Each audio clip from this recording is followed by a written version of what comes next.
A pastor is not just a leader, but a shepherd who guides with love, listens with compassion, and inspires with faith. Today, we are so blessed to celebrate this milestone with one of the most selfless and loving servant of God. Let us get to know our speaker using the letters of his wonderful name. E. Encouraging. Tunay nga na sa kanyang mga salita, problema ay hindi alintana. He always lifts others up with kind words.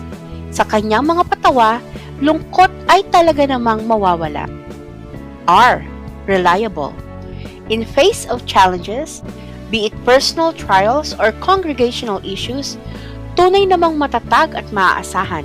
Hindi ka iiwan, kaibigan magpakailanman. N. Nurturing. He cares deeply, helping everyone to grow in faith. Sa kanyang dedikasyon na always on the go, talaga namang ikaw ay lalago. He helps and guides his church members on their faith journeys, providing mentorship and encouragement to help them thrive both spiritually and personally. E. Empathetic. Palagi siyang kaagapay sa hirap o ginhawa. Siguradong ikaw ay may karamay. He always motivates to pursue God-given potential and reassure his congregation that we are not alone in our struggles. S. Supportive.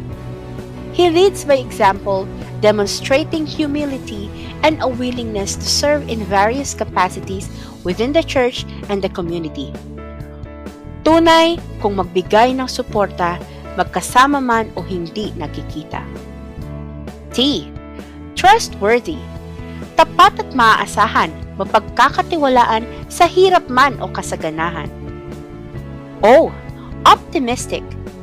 Anuman ang panahon, anuman ang pagsubok, palaging buo ang tiwala para sa isang magandang bukas, buo ang tiwala sa ating Panginoon. Ang ating pastor ay ilaw ng pag-asa, nagbibigay liwanag sa landas ng pananampalataya sa pamamagitan ng pag-ibig, karunungan at tapat na paglilingkod.